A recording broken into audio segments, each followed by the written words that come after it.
Hello everybody, this is Zaur, and for this special figure showcase and review, we're going to be looking at the 1987 Japanese Autobot cassette exclusive figure.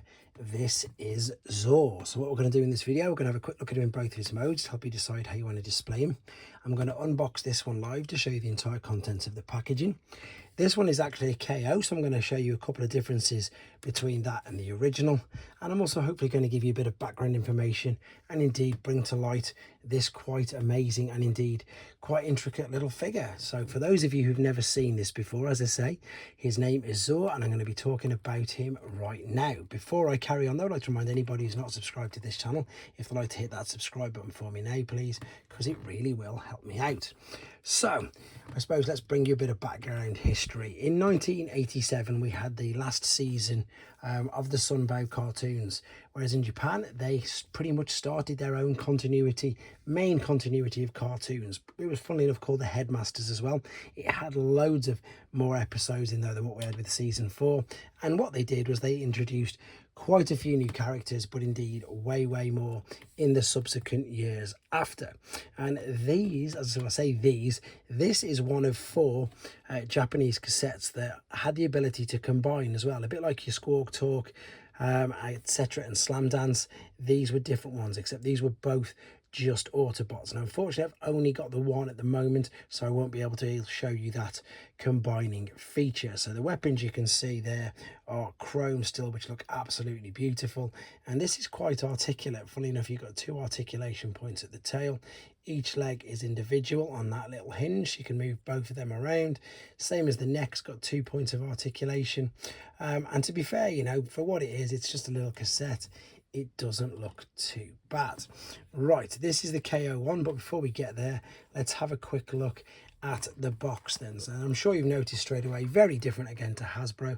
Came in these little boxes which are absolutely beautiful, which makes a big difference. You know, when they came in a bubble and you ripped it off the card and that was it, pretty much destroyed. These you can obviously save and preserve because you can put them in a box. So for those of you unaware, the C stood for Cybertrons, which was basically Autobots in Japanese, and 124 was his reference number, and you can see that is there again at the bottom. We've got some lovely artwork there of him right there. We've got the tech spec at the bottom. Now I've already took this out of this particular box to show you, and you can see that that would read just as a normal one. And then funnily enough, on this side there is the combined mode. There's Zaur at the bottom. I think that guy is called Leg Out. I'm pretty sure he is, to be honest. And then on the back we've got, I'm pretty sure again it's just explaining that there 2 cassettes can combine to form this guy here. There's the robot points and indeed the barcode. And then on this side we've just got again a picture of alternate mode and indeed the cassette. So inside this, I've took the instructions out as well because I just wanted to be able to show you stuff. The weapons would go in that part of the box, and indeed the cassette would go in the other side. You also get these beautiful collector's cards which came with pretty much most of them from about 85 onwards, and there you go, Zauru as he was called in Japan. There's the Takara logo at the bottom, or Zaur as I say for short.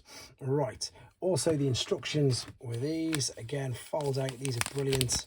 I may do the transformation because it's really simple, but what I do want to show you, as I say, is the extra bit. So there's the transformation. In fact, you can see it yourself. The neck and the tail fold out, and so do the legs. There is the second transformation though, where you would turn him in to the bottom half of that combiner. And as I say, as of this date, I can't show you that unfortunately, but what I can show you is my Japanese exclusive figure book, where it's got a picture of him there on the right hand side. There you go. That is the 4 Autobot exclusive cassettes. Now the red and the blue one combined may look familiar because they got a reissue a few years ago. I think it was under the Studio Series line, but on G1 vintage cards. There they are: Graphy, Noise, Dial and Saw. Right, let's very quickly then just show you something else that's really cool about these, and again I suppose it just continues with the Japanese continuity. So this guy, obviously you probably only be able to see him, is of course still pretty famous nowadays. We know him as Blaster. He had a different name in Japan, and unfortunately for him, in 1987, in the cartoon Headmasters, he made his match, and he was then rebuilt, as good as rebuilt, into this character, which we now know, of course, as Twincast. And one of the coolest, in fact, one of the best things about Twincast is, if I turn them to the side, hopefully you can see how much smaller this chest cavity is there compared to this. And the main reason for that is, in fact the only reason for that, is this can hold 2 cassettes. So of course, if you've got 2 combining cassettes, you need to be able to store them in the one chest cavity. So you would piece them together. I don't know if mine opens, to be honest. I hope it does now I've said that, but obviously forgive me. Oh, it does. I was going to say forgive me if it doesn't. I'm not going to try and force it. So at the moment I've got the KO and the original. I'll show you the differences in a second. You can slot these, in fact put the one in first and then put the other in and close it up. Perfect. So again, absolutely brilliant. If you wanted to be firing out 2 cassettes that combined, you would obviously need space to support the 2. Right, let's move him out of the way. Let's bring the camera back down where you can see everything's fell over, but I'll correct this now.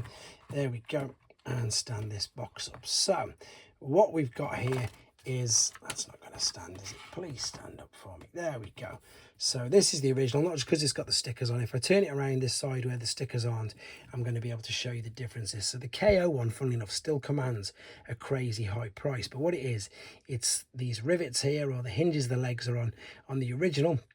They've got the flat side on this side, whereas if you spin it around on the KO, it's reversed. So even if this one had stickers, you can still see that that's obviously reversed to these. That is something to be aware of if you're after an original. There's a few differences on the boxes as well, so when I'm lucky enough to get hold of a KO box, I'll show you the differences with that as well. But that is the differences. So this is the original, and then funnily enough, while we're here, out, I don't mind transforming the KO, and indeed out. They're super stiff, but there you go. There he is.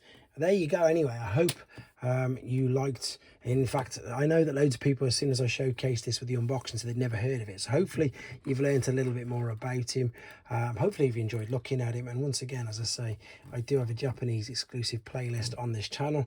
If you're new to the channel, or if you've never seen me, I've got the entire Generation 1 collection, and I intend to do videos for everybody to see all the figures that were produced of this amazing toy line in every single country. So there you go. I'm going to round it up right there. This was the 1987 Japanese exclusive Autobot cassette Zaur. Thank you very much for watching, everyone. Take care.